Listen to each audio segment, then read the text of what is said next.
So I've been a member of the Green Party for 9 years, and that kind of overlapped substantially with me running a global advertising agency. And it took a while, I think, to realise that advertising and membership of the Green Party were entirely compatible concept. Fortunately, I think I've come out the right way. But what we talk about, I guess, is some of the prerequisites for digital citizenship and some of the barriers that get in the way.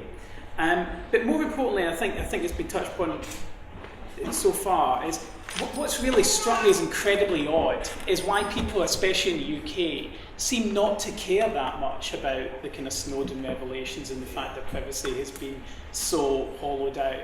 It's insane. You think, don't you know what we're saying here? Don't you realise what this means?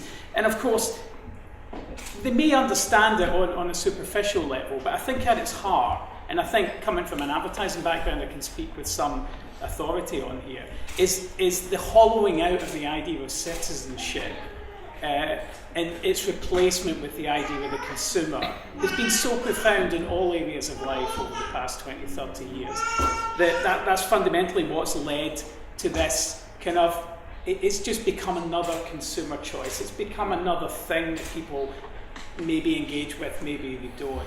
And I think it's this idea, this fallacy of engagement. Let's increase engagement and openness, and we'll somehow make things all okay again. That's really at the heart of what's very problematic. And the speaker Berkow, his report on digital democracy, made a number of recommendations in relation to increasing participation within the works of Parliament. And of course, there's plenty of sensible, very smart things in there that, of course, any right-thinking person would never disagree with. But this idea of increased engagement is kind of a fig leaf for not really dealing with some of the fundamental changes that really need to happen at the heart of democracy. So Caroline Lucas, the Green MP from Brighton Pavilion, is just released a new book called Honourable Friends about the Houses of Parliament. It's available in all good bookshops. Of course, it's a good ad man, I should say.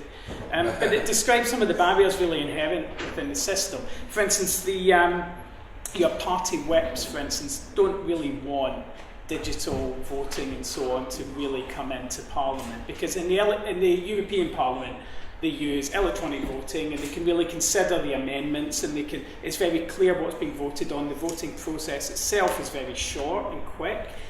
Contrast that with Parliament, and I'm sure Tom can speak to this, where the whips will physically manhandle you through the division lobbies. And most MPs, and MPs in many cases, frankly don't know what they're voting for. They're literally just being pushed through. Once you cross that divide, there's no way of kind of going back. I think Caroline described it, the only way you can get is if you hide in the toilet somewhere in the division lobby.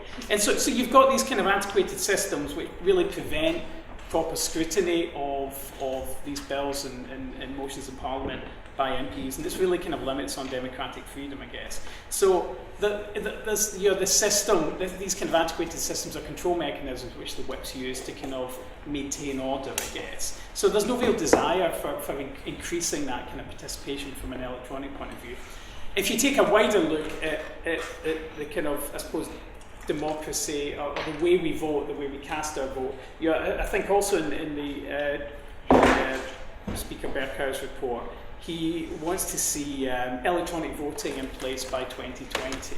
Now that may or may not be possible. I'm sure many of us in the room would think that's maybe something of a pipe dream.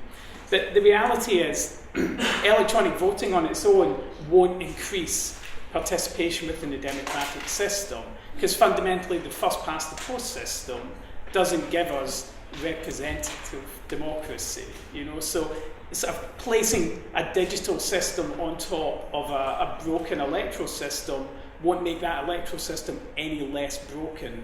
It just means it's easier to count up the votes and still come out with the same outcome.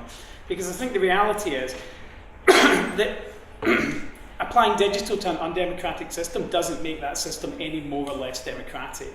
Your digital is really just an accelerant. It can amplify the underlying system, but it doesn't necessarily make it better or worse. And actually, the only way you can really improve digital participation or digital democracy is by changing the underlying system itself. And then from the Green Party's perspective, The Green Party, I suppose we would describe it as the only wholly democratic Westminster party. All of its policy, every aspect of what it undertakes is determined by its whole membership. That creates a lot of issues. You know, we have a long legacy of kind of 40 years of policy built up, and it can sometimes take a long time for that policy to be revised and reported. But there's that kind of fundamental, the values and beliefs which drive the Green Party make it a very democratic party from the ground up.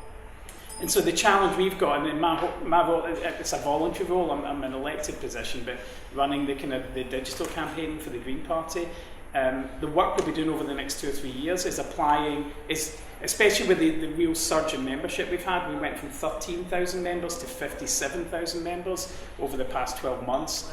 And that was possible because of some of the digital systems we put in place to enable people to join and so on. But what needs to happen now is really taking that to the next level, where we actually really enable each of those members to really participate more fully in the internal democracy of the party, and to make it easier for them to kind of carry on that fine tradition in the Green Party of having everyone contributing to the policy process, but doing it in a way that actually still allows the debate and discussion and so on to take place. So it's going to be a real challenge, but I think the Green Party, because of its kind of core democratic principles, is really well placed to kind of do that extremely well over the next couple of years. But it's going to be pretty challenging. You have to take a 40-year-old party and make it more digital is a challenge in and of itself. I guess we hear from the Pirate Party, which is maybe unencumbered by some of those kind of legacy issues, but it's certainly something we're going to look at. So I guess the kind of thing I would leave with, to really change the system, you really need to look at the substance underneath it, to not be hypnotized by this idea of kind of engagement or openness is going to kind of suddenly kind of make things kind of more democratic. And that really comes back to, I think, one of the key reasons why the population in the UK have been so kind of, they've just taken it in a stride, this whole kind of invasion of privacy, and I think that's a kind of real concern and something I'm sure we're going to discuss further. Thank you.